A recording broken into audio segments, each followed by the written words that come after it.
నమస్తే. Welcome to RVMC. Jaganmohan Reddy ఓటమికి చాలా కారణాలున్నాయి. ఒక్కటి కాదు, ఎన్నెన్నో చెప్పొచ్చు. ఈ మధ్య కాలంలో కౌంటింగ్ అయిన తర్వాత ఏదైనా ఒక పెళ్ళికి, లేదంటే ఏదైనా ఒక కార్యక్రమానికి మనం వెళ్ళి అక్కడ 10 మంది ఫ్రెండ్స్ కానీ, బంధువులు కానీ కూర్చుంటే జగన్మోహన్ రెడ్డి ఎందుకు ఓడిపోయాడనేది పెద్ద చర్చగా మారింది. ఈ జగన్మోహన్ రెడ్డి ఓటమికి చాలా కారణాలు వాళ్ళు చెప్తా ఉన్నారు. ఒక్కొక్కళ్ళు ఒక్కొక్క కొత్త కారణం. ఒకళ్ళు ఇసుక అంటున్నారు, ఒకళ్ళేమో గ్రానైట్ అంటున్నారు, ఒకళ్ళేమో ఇంకోటి అంటున్నారు, కొడాలి నాని అంటున్నారు, ఒకళ్ళు రోజా అంటున్నారు. ఇలాగా రకరకాలు ఒకళ్ళు మద్యం అంటున్నారు, అధిక ధరలు అంటున్నారు, సంక్షేమాలు అంటున్నారు, డైరెక్ట్ డీబీటీ అంటున్నారు. ఇలాగ రకరకాలు చెప్పుకుంటూ ఉంటే ప్రధానంగా వినపడుతున్నటువంటి ఒకే ఒక విషయం ఏంటంటే, జగన్మోహన్ రెడ్డి ఓడిపోవడానికి ప్రధాన కారణం సజ్జల రామకృష్ణారెడ్డి. కేవలం సజ్జల రామకృష్ణారెడ్డి ఓవర్ యాక్షన్, అతను తీసుకున్నటువంటి తప్పుడు నిర్ణయాలు, అతని ఆఫీసులో అతను మెయింటైన్ చేసే కోటరీ కనీసం ఒక అటెండర్ స్థాయి వ్యక్తి కూడా ప్రజల పట్ల, ఎమ్మెల్యేల పట్ల వాళ్ళు ప్రవర్తించిన తీరు దుర్మార్గం, మున్నార్కం, వీటి వల్లే జగన్మోహన్ రెడ్డి ఓటమి పాలాడని చెప్పి స్పష్టంగా చెప్తా ఉన్నారు జనం. ఎక్కువ మంది ఇదే విషయం చెప్తా ఉన్నారు. మొన్న మధ్యన తూర్పుగోదావరి జిల్లా రాజానగర్ చెందిన జక్కంపూడి రాజా గారు ఒక మాట అన్నారు, ధనంజయ రెడ్డి వల్ల కూడా ఓటమికి కారణం అని చెప్పేసి. అఫ్కోర్స్ కావచ్చు, కానీ ధనంజయ రెడ్డి ఒక ఐఏఎస్ ఆఫీసర్, అతను ఏదో కొంత యాక్షన్ చేసాడంటే పోనీ అయితే అనుకోవచ్చు. ఇతనేముంది, సజ్జల రామకృష్ణారెడ్డి సాక్షిలో ఒక బ్యూరో ఇన్ఛార్జ్. మేము ఈనాడులో పనిచేసినప్పుడు ఆయన సాక్షిలో పనిచేశాడు.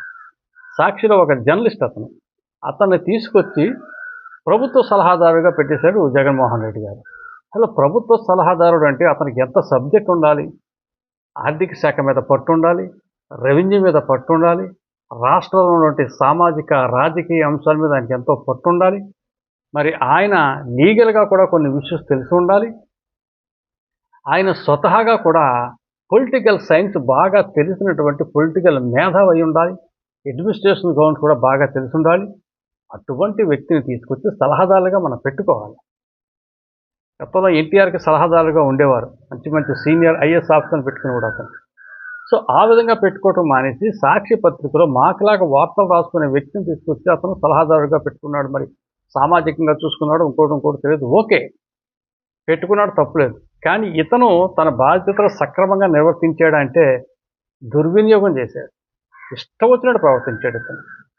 ఇతను స్థాయిని మర్చిపోయి ప్రెస్ స్టేట్మెంట్ చంద్రబాబు నాయుడు గారిని కావచ్చు, ఇంకొకళ్ళు కావచ్చు, పవన్ కళ్యాణ్ గారిని కావచ్చు, ముఖ్యంగా వీళ్ళందరినీ కూడా స్థాయి మర్చిపోయి ఇతను వాళ్ళ మీద సెటైర్లు వేసే పరిస్థితి వచ్చింది.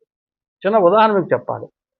ఇదే సజ్జల రామకృష్ణారెడ్డి గారి ఆఫీసులో పశ్చిమ గోదావరి జిల్లా చెందినటువంటి ఒక కుర్రవాడు చిన్న అటెండర్గా పనిచేస్తూ ఉన్నాడు.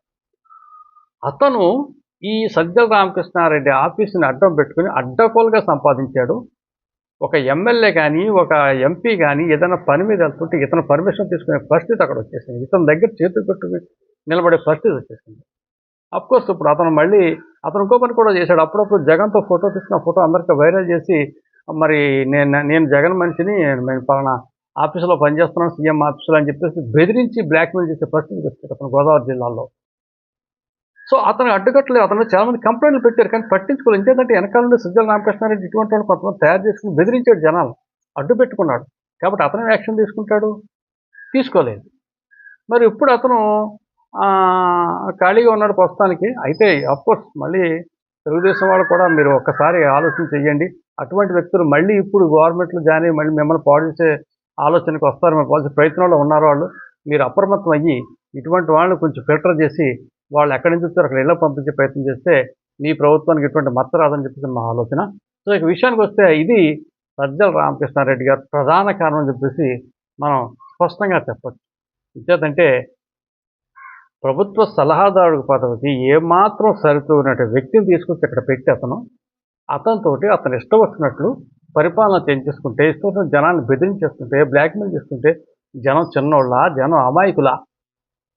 ఆయన భయపెట్టేస్తే జనం భయపడతారా?